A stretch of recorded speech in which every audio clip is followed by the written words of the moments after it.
On va parler parité dans les conseils d'administration avec mon invité Laurence Vincent, associée au cabinet Herbert Smith Freehills.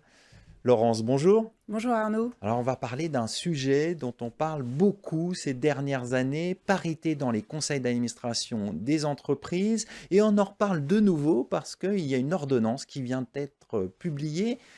Qui est concerné par cette ordonnance qui transpose la directive Women on Boards? Alors cette ordonnance de transposition, elle reprend les sociétés qui sont visées par la directive elle-même, donc les sociétés cotées qui atteignent un certain seuil, D'accord, mais elle va au-delà. C'est-à-dire qu'en France, on avait déjà la loi Copé-Zimmermann depuis 2011. Et l'ordonnance utilise la faculté qui est donnée par la directive d'accord. de maintenir un régime favorable afin de garantir cette mixité. Et donc, elle va au-delà de la directive puisqu'elle couvre aussi les sociétés non cotées qui atteignent ces seuils. D'accord. Donc on a un champ élargi rendu possible par cette ordonnance. Pourquoi on a une explication à ce champ élargi selon vous? Eh bien, certainement pour pouvoir maintenir le régime en vigueur et ne pas modifier la totalité de ce qui s'applique en France depuis 2011 et garantir donc cette mixité sur les deux fronts, sur les sociétés qui sont visées expressément par la directive, les sociétés cotées d'un certain seuil, mais aussi les sociétés non cotées. Donc on voit que la France, vous l'avez rappelé avec la loi Copé-Zimmermann, a été pionnière en la matière sur cette question de la parité. Comment les entreprises peuvent-elles se préparer à ces changements et justement à cette impulsion qui est donnée pour favoriser la parité dans les conseils d'administration? Alors vous l'avez dit, la France est pionnière et avec l'impulsion de la loi Copé-Zimmermann, on est devenus très bons élèves. Aujourd'hui, en termes de mixité, on est à plus de 46% dans les sociétés du CAC 40 et dans les sociétés du SBF 120. Donc c'est un score tout à fait honorable au Tout à fait. regard des quotas qui sont imposés par la directive. Et pour autant, cette directive et cette ordonnance de transposition va remettre un petit peu les choses en perspective, puisque l'une des modifications majeures de cette directive transposée, c'est la façon de calculer ce quota, puisque D'accord. la directive impose d'intégrer les administrateurs représentant les salariés et les administrateurs représentant les salariés actionnaires dans la base de calcul. Alors en pratique, comment ça va se passer? On va avoir deux collèges. Un collège des administrateurs de droit commun qui sont nommés à l'Assemblée générale et qui vont inclure dorénavant les administrateurs représentant les salariés actionnaires, D'accord. et un second collège qui doit lui-même aussi atteindre ce quota, composé uniquement des administrateurs représentant les salariés. D'accord. Donc, on voit que un champ vraiment élargi donc, de cette ordonnance. Et les entreprises, comment elles vont relever ce défi justement de la parité selon vous?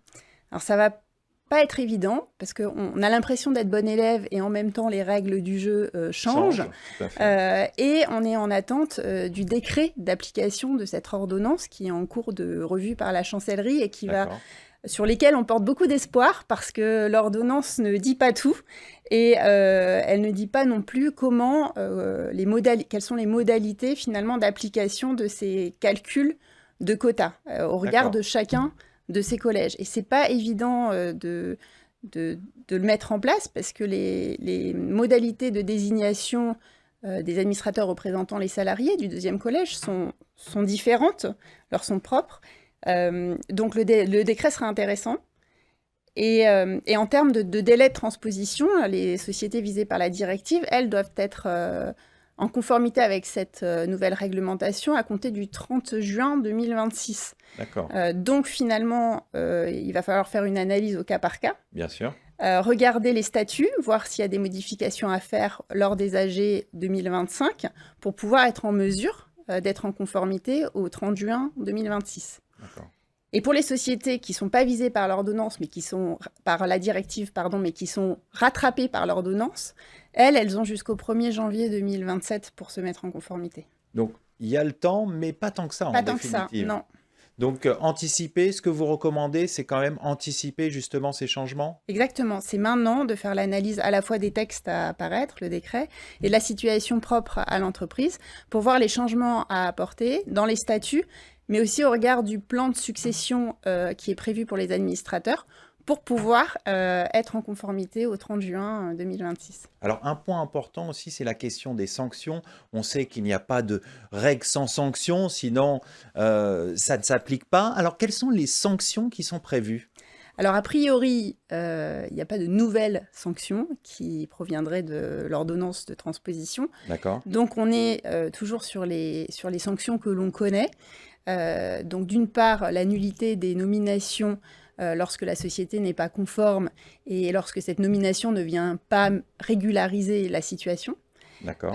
Et l'autre sanction, c'est la suspension de la rémunération des membres du conseil. Donc Oui, donc la c'est des suspension sanctions des qui jetons, sont importantes. qui ne sont pas neutres. Oui, oui. Donc, et puis, on parle de rémunérations qui sont quand même qui peuvent être importantes. Autre point intéressant, c'est justement dans ce mouvement, comment les entreprises doivent appréhender tous ces changements. Ça va extrêmement vite, on leur demande toujours de plus en plus. Quelles sont vos recommandations en la matière?